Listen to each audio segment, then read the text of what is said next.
Mr. Vice Chairman, Sir, the compulsory deposit scheme, which was introduced in 1974, was partially withdrawn in 2007 for the lower income group, and it has continued for income groups having an income of rupees 50 lakhs and above per year.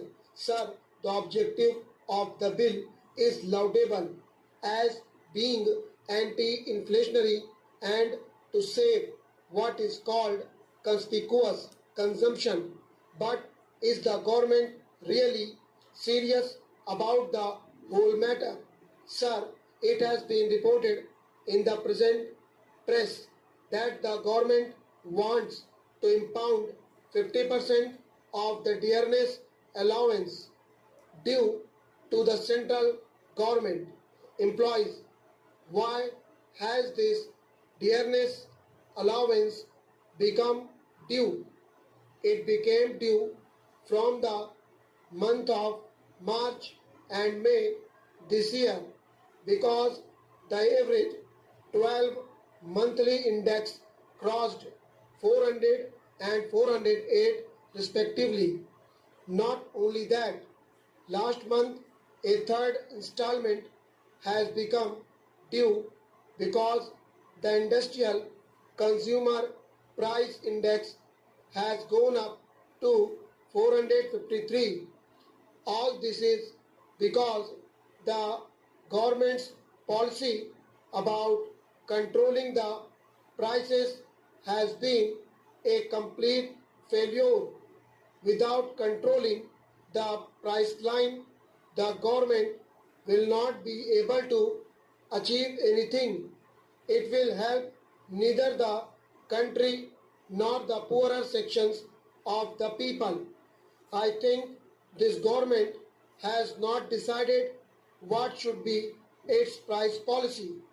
The price policy has to be integrated with the policy relating to incomes and wages, and unless this policy is settled by the government, it is no use having only the compulsory deposit scheme against those who are regular monthly salaried workers or those of higher income groups. But even though they may be of higher income groups, with the high escalation of costs and the index going up so steeply, their purchasing power is already eroded. Therefore, I would like to know from the government what steps it is going to take for stabilization of cost of living, which has to be the main objective of any economic policy.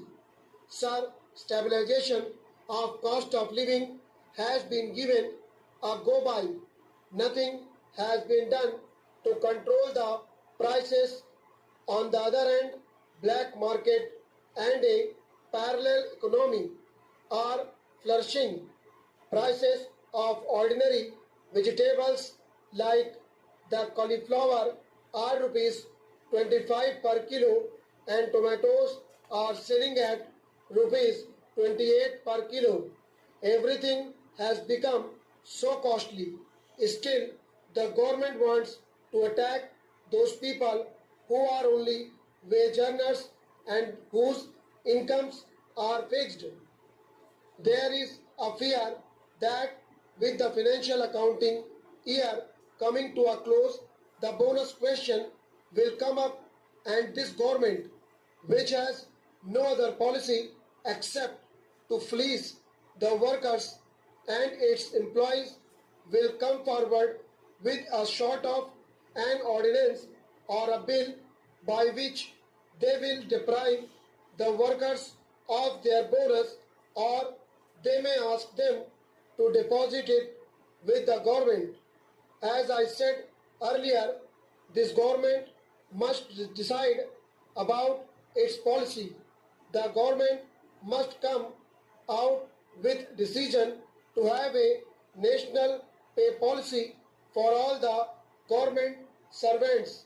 including those of the state governments, and therefore it is very essential that a national pay commission should be appointed to decide the policy so that the working classes and employees can cooperate in the economic development of the country. I find that the government is not taking any steps to prevent black marketing or to run the public distribution system effectively. Hardly 4 lakh public distribution shops have been opened as against the total population and the working class population. It is a very meager number.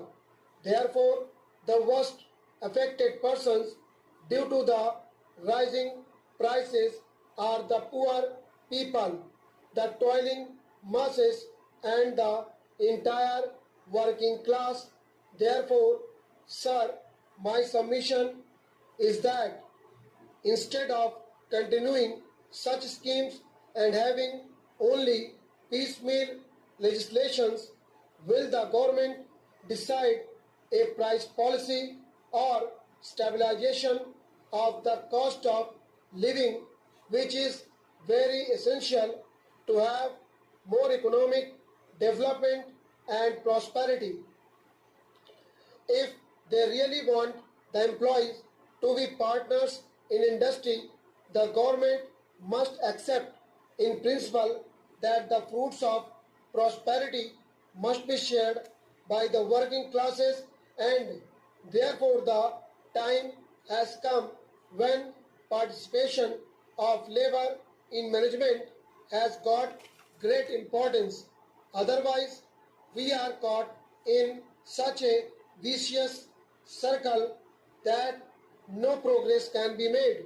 What is happening now is the rich are becoming richer and all the black marketeers are having a field day. We have heard of the prices of land in Bombay and other things, and how everything is being exploited by the big businessmen, smugglers, and others who are having a field day in the country. Therefore, I am opposed to this type of ordinances. Sir, the government has adopted a novel method for solving the economic problems of our country. When the budget was presented, they did not spell out the terms. In fact, a bill with the necessary fiscal measures should have been thought of when the budget was presented. But in the budget session, nothing was done. Recently, the prices of petrol and other petroleum products were increased without any indication in the budget. Stop.